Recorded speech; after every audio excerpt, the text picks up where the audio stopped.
시간 강의 내용은요, 렌즈의 선택과 관리 방법이다라고 이렇게 말씀드리겠습니다. 뭐 렌즈의 선택은 제가 렌즈를 파트별로 설명을 해드리면서 중간중간 계속 말씀을 드렸지만, 내가 표현하고자 하는, 내가 찍고자 하는 방향에 맞는 렌즈를 선택해 주는 게 뭐 교과서적인 얘기죠. 당연한 얘기고요. 그렇게 선택해 주는 게 가장 바람직한 방법이다. 그러니까 남들이 좋다고 그래서 무조건 그런 렌즈, 자기하고 상관이 없는 렌즈를 사용하는 것보다는 그 초점거리별로 화각을 인식하고 다양한 렌즈의 화각별로 테스트를 해본 다음에 자기가 찍고자 하는 사진적인 방향에 맞는 렌즈를 선택해 주는 게 가장 이상적인 방법이다라고 얘기를 했습니다. 만약에 뭐 여행사진이다, 관광사진이다, 뭐 요즘 같은 경우에 여행작가를 생각하는 그런 분들도 상당히 많이 있고요. 여행작가라는 건 뭐 글만 쓰는 게 아니라 사진도 같이 첨부되는 게 기본적인 방법이라 이 카메라를 들고 나가는 경우들이 상당히 많죠. 물론 뭐 스마트폰으로 작업하시는 분들도 있지만, 일반적으로 이제 그 디지털 카메라 같은 경우를 들고 가시는 분들이 많은데, 그런 사진을 찍기 위해서는 뭐 다양한 초점거리를 가진 줌 렌즈가 가장 일반적인 방법이라고 이렇게 볼 수가 있겠지만, 그런 여행 사진이나 관광 사진 이외에, 그러니까 정보 전달을 목적으로 하는 그런 사진 이외에 나머지 또 자기 파인 아트라고 볼 수가 있는, 사진을 통해서 자신이 생각하고 있는 세상이라든가 자신의 생각이라든가 자기가 본 뭐 세계를 사진적인 이미지를 통해서 표현해 보고 싶은 사람들 같은 경우는 화각이 자신이 표현하고자 하는 이미지에 맞는 화각 하나 정도가 가장 일반적인 선택 방법이다라는 얘기예요. 그런 형태로 자신한테 맞는 렌즈를 선택해서 작업을 해주시는 게 낫다라는 얘기고, 남들이 좋다라고 그래서 선택을 해주는 건 그 바보 같은 짓이다. 제가 강의할 때 중간중간에 이것도 생각날 때마다 화나는 얘기지만 말씀드리지만, 제가 뭐 유튜브라든가 뭐 이렇게 다른 SNS에서 몇 번 봤어요. 몇 번 눈에 띄었던 내용들인데, 그게 뭐냐면 사진을 하기 위해서는 이 정도의 장비는 필요하다라는 식으로 이 장비를 얘기해주는 그런 사람들이 있는데요. 아주 나쁜 놈들입니다.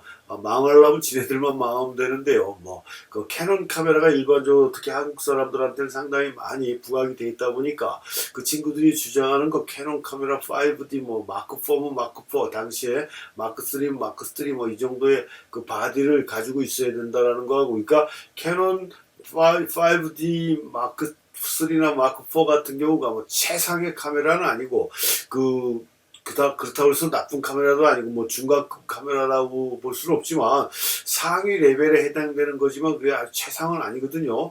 그러니까 그 정도의 바디는 있어야 된다라는 거 이 사람들이 얘기하는 게, 거기다 렌즈가 더 과간이죠. 광각계 줌, 표준계 줌, 망원계 줌, 이렇게 세 세트는 있어야 사진을 찍을 수 있다라는 식으로, 사진을 전혀 모르고 관심 갖는 사람들이 들었을 때는 그냥 당연히 그렇게 해야 되는 식으로 착각하게 만드는, 이런 식으로 떠드는 놈들이 많다라는 얘기입니다. 근데 그건 진짜 바보 같은 짓이고요.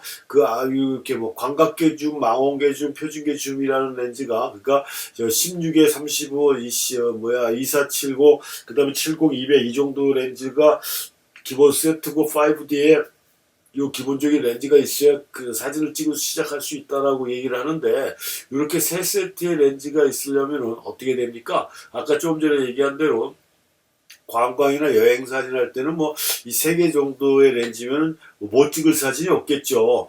대신 가방 상당히 무거워지겠지만, 그런 식으로 선택을 하면 안 된다는 얘기예요.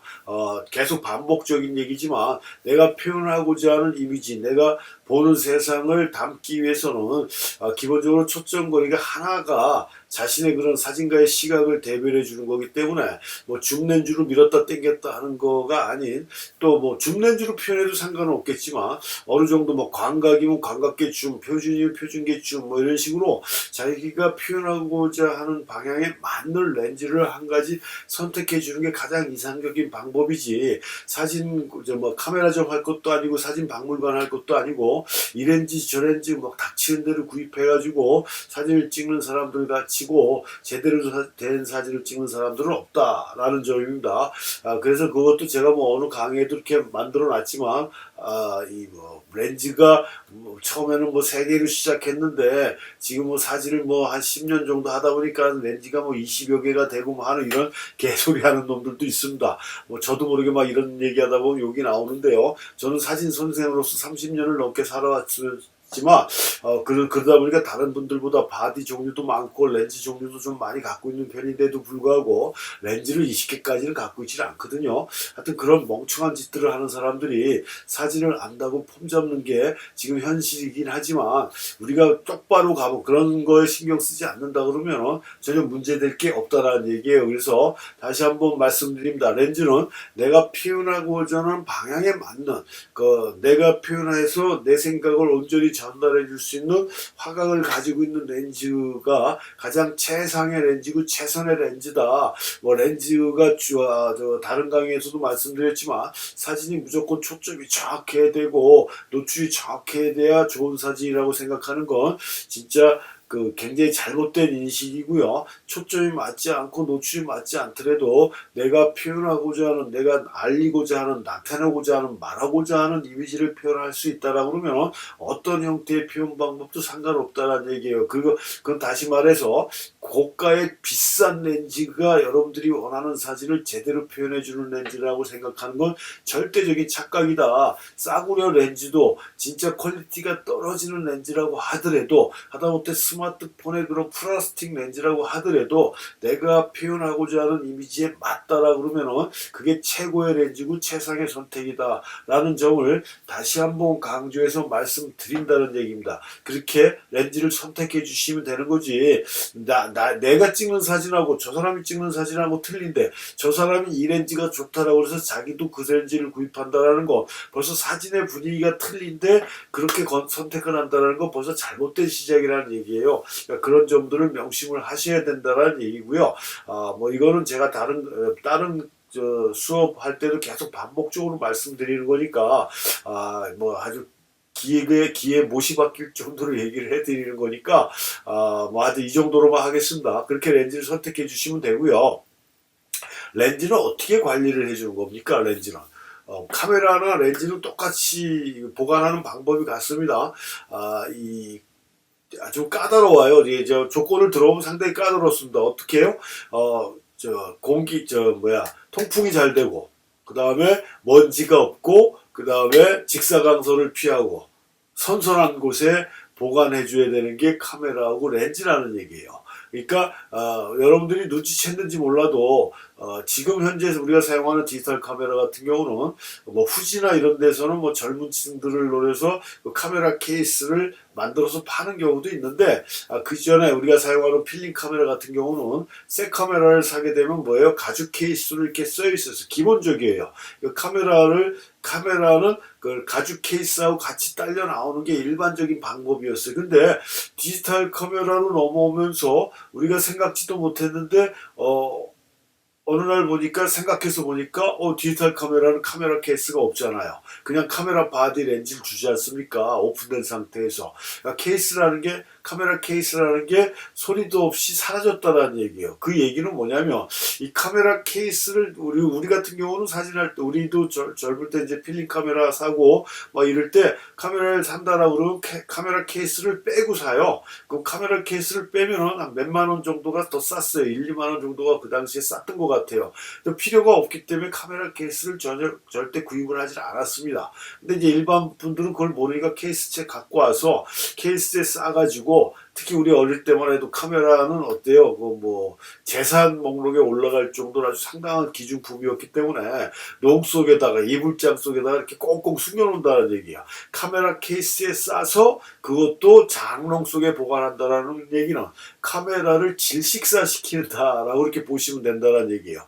그래서 지금 디지털 카메라에서 카메라 케이스가 없어졌다라는 건 그만큼 일단 현실적으로 돌아왔다는 얘기죠. 그래서 오픈시킨 상태에서 그러니까 제일 좋은 건 자기 집에 자기 책상 위에다가 사진 찍고 오더라도 카메라 가방에서 빼가지고 책상이나 이런 선반 같은데 책꽂이 같은 데다가 올려놓는 게 가장 우리 지금 현실에서 가장 이상적인 그 카메라나 렌즈의 보관 방법이란 얘기예요. 카메라 보관하는 그 저 습도 조절하고 해주는 그 케이스, 냉장고 같은 그런 케이스도 있습니다. 뭐 지금도 파는지 모르겠지만 제가 한참 활동할 때는 그게 가장 일반적인 거였어요. 뭐 저도 두 개인가 갖고 있었었는데, 근데 그렇게 습도 조절하고 해서 이렇게 뭐 아주 철저하게 제대로 보관하는 방법도 있겠지만, 뭐 굳이 그거 뭐 카메라 몇 대 된다고 그렇게 그런 케이스를 사갖고 보관하겠습니까? 지금 제가 말씀드린 대로 이렇게 그늘진 곳에다, 그다음에 먼지가 쌓이면 어떻게 하면 돼요? 털어내면 됩니다. 그다음에 촬영 갔다 오면 당연하게 청소를 해주게 돼 있어요. 청소를 해서 렌즈도 닦고 바디도 닦고 해갖고 보관을 해주는 게 가장 기본적인 방법이거든요. 그래서 그렇게 렌즈나 이걸 해줘야 돼요. 그리고 특히 우리나라 같은 경우에는 여름에 습도가 굉장히 높지 않습니까? 습도가 높은 상태에서 이렇게 잘못 보관하게 되면 렌즈나 이런 데 뭐가 끼어요? 곰팡이가 쓴다는 얘기예요. 렌즈 이런 데 곰팡이가 쓰게 되면은 아무리 비싼 렌즈라도 렌즈의 그 퀄리티가 상당히 떨어지겠죠. 그랬을 때는 어떻게 돼야 됩니까? 카메라 수리점에 맡겨서 분해 수리해가지고 이 곰팡이를 제거해 줘야 돼요. 그래서 잘못 보관하게 되면 그런 엄청난 문제들이 생길 수가 있다라는 점을 인식을 하셔가지고 렌즈는 그렇게 보관을 해주셔야 된다. 물론 아까도 말씀드렸듯이 바디도 마찬가지로 그렇게 카메라 바디도 그렇게 보관해 줘야 되는 거고, 만약에 중고 렌즈를 살 일이 있다 했을 때는 지금 여기 자료 사진에 나온 것처럼 요즘 사용하는 렌즈들은 뭐예요? 개방 조리개라고 봐서 조리개가 항상 이렇게 열려 있어요. 근데 아날로그 카메라 기계식 바디를 사고 기계식 렌즈를 사신 분들은 잼 측강 방식이라 해서 그 개방 조리개가 아니고 항상 조리개가 이렇게 조여져 있든가 수치에 따라 항상 이게 조절하게 돼 있어요. 그래서 오픈되어 있지가 않는다는 얘기입니다. 그래서 그런 렌즈들은 조리개를 완전히 연 다음에 밝은 쪽에다 렌즈를 이렇게 대게 되면은 그 렌즈 자체에 그런 곰팡이라든가 스크래치 난 거라든가 이런 걸 파악할 수가 있어요. 그 육안으로 뭐 자세히 우리가 알 수는 없지만 그 정도는 확인을 하고 중고 렌즈를 선택을 해줘야 된다는 얘기예요. 그래서 내 카메라에 사용하는 렌즈, 내가 전자식 바디에 필름 카메라에 사용한다. 그럼 전자식 바디에 필름 카메라의 렌즈는 이 잼 측강이 아닌 개방 측강으로 해서 조리개가 항상 열려 있고, 내가 세팅을 5.6이든 8이든 뭐 이렇게 세팅할 때 세팅한 거에 따라 셔터를 누르면 그렇게 조여졌다가 다시 열리는 이런 형태로 되어 있는 게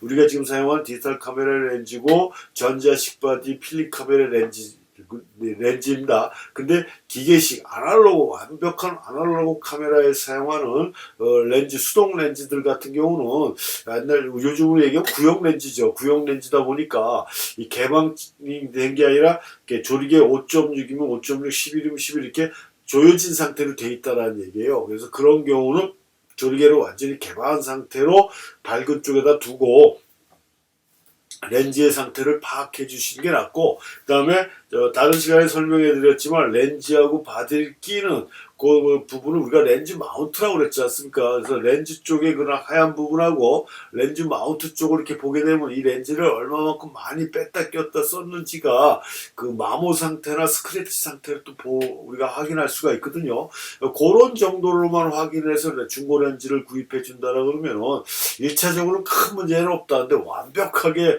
해가지고 만들어내는 게 특히 우리나라 분들이 아주 기술적으로 뛰어나기 때문에 작정하고 속여서 만들어 놓은 중고 렌즈는 우리가 아무리 한다라고 해도 특히 초보자적인 입장에서는 구별하기가 상당히 힘들어서 나중에 속았다라고 생각되는 경우도 종종 있지만, 그래도 지금 말씀드린 대로 그 정도로만 파악을 해도 크게 문제되는 경우는 드물다라는 점, 그런 점을 참고를 하시고요. 그렇게 렌즈는 선택을 하고 보관하고 관리를 해주면 된다라는 점. 그 다음에 렌즈는 어떻게 또 관리를 한다고 그랬습니까? 렌즈 앞에다가 필터를 꽂아줘야 된다라고 그랬어요. 필터는 또 다른 필터 파트에서 다시 강의를 해드리겠지만, 기본 필터, UV 필터나 스칼라이트 필터를 해가지고 자외선을 차단해서 상해 선명도를 높여주면서 렌즈를 1차적으로 보호해주는 그런 필터를 렌즈 앞에다 꽂아주는 게 렌즈를 오랫동안 쓸 수 있는 또 방법이다. 그래서 그런 필터는 필터 파트에서 좀 더 자세히 설명을 해드리겠습니다. 이렇게 해서 이번 수업도 마치겠습니다.